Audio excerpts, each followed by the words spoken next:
À Strasbourg, les eurodéputés français détiennent un record pas vraiment glorieux. Ce record, c'est celui de l'étourderie ou de la maladresse au moment de voter. L'œil du 20h va vous expliquer. À midi, quand la cloche retentit au Parlement de Strasbourg, ce n'est pas pour la cantine, mais pour appeler les députés à voter. Chaque amendement ou résolution est désigné par un numéro. L'article 6, paragraphe 9. Attention, c'est un peu technique. En deux parties. Première partie par appel nominal, le vote est ouvert. La session dure 2 heures, mieux vaut donc rester concentré et lâcher son journal ou son téléphone portable. N'est-ce pas, monsieur Mélenchon? Pour ne pas se tromper, les eurodéputés ont leurs anti-sèches, une liste de consignes de vote préparées avec leur équipe, plus on vote pour, moins on vote contre. Et si ce n'est pas clair, il suffit de regarder son coordinateur de groupe. Un pouce en l'air, on vote pour, un pouce en bas, vous avez compris la musique. Alors, impossible de se tromper? Eh bien, pas vraiment. Juillet 2015, le Parlement européen vote un texte faisant la promotion du consommé local et du recyclage. Sur le banc du Front National, c'est Marine Le Pen qui coordonne les votes de son groupe. Et pourtant, ce jour-là, les élus du FN vont beaucoup se tromper. La preuve, en épluchant le procès-verbal de séance, nous avons comptabilisé 736 demandes de correction de vote. Autrement dit, 736 erreurs. Sur un seul texte, c'est du jamais vu à Strasbourg. Alors d'où vient le problème? Pas des élus selon le Front National, mais d'un assistant parlementaire qui aurait mal préparé la liste des consignes de vote. Les élus du Front National ne sont pas les seuls à se tromper. Selon les statistiques du Parlement, entre juillet 2014 et octobre 2015, voilà les 4 eurodéputés qui ont le plus corrigé leur vote. Médaille de bronze, Brice Hortefeux et ses 90 corrections de vote. Médaille d'argent, l'élu portugaise Claudia Monteiro. Médaille d'or, Jean-Luc Mélenchon du Front de gauche. Et Dominique Bildt du Front National ex aequo avec 108 corrections de vote. Et parfois, ça donne des situations assez cocasses. Sur son blog, Jean-Luc Mélenchon assure avoir voté contre une résolution sur l'emploi des jeunes. Il l'a trouvé trop libérale. Mais quand on se penche sur le PV de séance, qu'a voté Jean-Luc Mélenchon? Il a voté pour. Et a ensuite corrigé pour voter contre. Est-ce que vous n'auriez pas pu signaler sur votre blog qu'en réalité, vous étiez trompé? Eh ben, je vous remercie parce que vous avez accompli une chose qui me paraît très importante, c'est signaler l'importance pour un élu de rendre compte de ses votes. Je fais de tous mes votes. Et si j'ai commis une erreur, je vous rends grâce de l'avoir noté. Mais en corrigeant son vote, Jean-Luc Mélenchon a-t-il réparé son erreur? Eh bien non. Le règlement du Parlement est formel, la correction n'est que de pure forme, seul le premier vote compte. Le résultat du vote n'est en rien modifié. Avec plus de 1750 corrections de vote entre 2014 et 2015, les députés européens français sont ceux qui utilisent le plus ce joker, qui n'en est pas vraiment un. En réalité, pour bien voter une seule solution, il ne faut pas se tromper.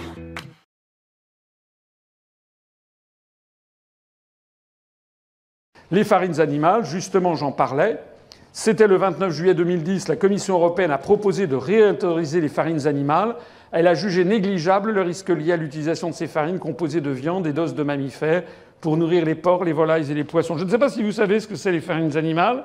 Farines animales, c'est vous prenez ça, une charogne, et tout est bon dans le cochon. Là, tout y passe. C'est-à-dire, c'est pas seulement la viande, c'est pas seulement les os. C'est également les poils, les cornes, les sabots, les dents, les mâchoires, tout y est. Vous passez tout ça, vous broyez, et vous passez ça ensuite dans des choses qui font ça s'échauffer à 165 degrés pendant 25 minutes. Paraît-il que le résultat est excellent. Sauf que les entreprises qui produisent les farines animales se sont dit chauffer des tonnes et des tonnes à 165 degrés pendant 25 minutes, ça coûte de l'énergie. À quoi bon? On va le mettre pendant 5 minutes, ça suffira bien. 165 degrés pendant 5 minutes, ça sera bon. Ils ont raisonné en pensant que, effectivement, à 165 degrés, toutes les bactéries seraient détruites en 5 minutes. Oui, manque de peau, non. Voilà. Les bactéries sont détruites, mais pas certains petits trucs microscopiques qu'on appelle les prions. Et c'est justement, il fallait 25 minutes. Et comme ils avaient chauffé ça pendant 5 minutes et pas 25, il y a eu des prions qui sont restés dans les farines animales. Ça a donné l'ESB, l'encéphalopathe de spongiforme bovine. Bien.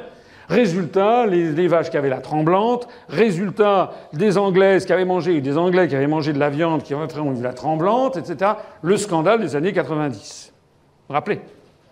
Alors ça avait été interdit, mais sous le lobby, sous la puissance des lobbies de l'industrie agroalimentaire, ils sont remontés au créneau en disant il faut réintroduire les farines animales. Maintenant, c'est promis, craché, juré, on fait cuire pendant 25 minutes. On le refera plus qu'on avait fait. Ah bon, alors très bien.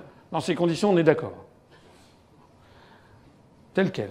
Donc, alors la Commission a dit, bon, on va quand même pas donner ça aux vaches, mais en revanche, c'est excellent pour les porcs, les volailles et les poissons. Donc si vous avez mangé chez Kentucky Fried Chicken, n'oubliez pas comment les poulets vont être nourris. Pareil si vous mangez aussi des poissons, etc. Alors, qu'est-ce qui s'est passé? Il s'est passé que cette proposition a été transmise au Parlement européen et que le Parlement européen a approuvé la réintroduction des farines animales le 6 juillet 2011. Et que l'on voit ici les votes, pas de tous les pays, mais des principaux, enfin des premiers, par ordre alphabétique, et que c'est ça qui est très révélateur de l'arnaque européenne. On a donc eu 10 députés autrichiens qui ont voté pour, 6 qui ont voté contre. Les Belges, 8 ont voté pour, 13 ont voté contre. C'est le seul pays avec la France à avoir majoritairement voté contre la réintroduction. Mais vous avez 11 Bulgares qui ont voté pour la réintroduction des farines animales, 5 qui ont voté contre. Je ne veux pas faire injure au peuple bulgare ou aux Chypriotes, puisque 6 députés chypriotes ont voté pour et 0 ont voté contre. Mais enfin, tout le monde sait, c'est un secret de polichinelle, que les Roumains, les Bulgares, les Chypriotes, ils vendent leur vote. Si les 6 députés chypriotes ont voté pour, c'est qu'il y a eu le lobby derrière qui a dû leur filer une petite enveloppe en disant « votez pour ». Vous avez eu 19 députés tchèques qui ont voté pour et 0 qui ont voté contre. Le pays qui s'est fait remarquer, c'est la France, que vous voyez ici, la France. Il y en a eu 8 qui ont voté pour et 56 députés qui ont voté contre. Un nombre écrasant de députés français qui ont voté contre la réintroduction de cette saloperie. Il faut bien appeler ce nom, dire les choses par leur nom. Et c'est dû à quoi? C'est dû au fait que les Français, c'est quand même encore des gens qui aiment bien manger. Il nous reste encore ça. Peut-être plus pour très longtemps. Donc ça, c'est un plébiscite. Là, on voit ce que c'est qu'un peuple, sur ce genre de statistiques. On voit ce que c'est un peuple. Alors, pour la petite histoire, les 8 qui ont voté contre, je ne résiste pas au plaisir de vous donner la liste des 8 députés qui ont voté contre, qui ont voté pour la réintroduction. Brice Hortefeux, avec lequel j'ai eu un débat que je vous conseille, c'est 2 étoiles dans le Michelin. Il y a Madame Corinne Lepage, qui est, paraît-il, une grande écolo devant l'éternel. Vous avez ensuite Harlem Désir du Parti socialiste, qui a voté pour la réintroduction des farines animales, de même que Pervenche Berès du Parti socialiste et Joseph Daul du parti EPP, Parti populaire européen, c'est-à-dire de l'UMP. Mais alors, là où ça fait scandale, c'est que vous avez eu 3 des 5 députés du Front de gauche qui ont voté pour. Notamment Elio Haro de La Réunion, Jackie Hénin et Jean-Luc Mélenchon, notre ami Jean-Luc Mélenchon, qui a voté pour la réintroduction des farines animales. Il faut le faire quand même. On a eu droit à la technique de M. Mélenchon, l'autre technique, je vous l'avais expliqué, la technique de l'esclandre, c'est-à-dire qu'il a gueulé. Et « ouais, je me suis trompé », etc. Ah bah ouais. Bien. Allez taper, vous verrez, Mélenchon, farines animales 2011. Vous verrez les trucs sur Google, vous retrouverez tout ça. Il paraît-il qu'il s'était trompé. Enfin, pour quelqu'un qui aspire à la magistrature suprême, il faut espérer que si un jour il était président de la République, il ne se tromperait pas lorsqu'il appuie sur un bouton pour appeler l'huissier et que ce n'est pas le bouton pour déclencher le feu nucléaire.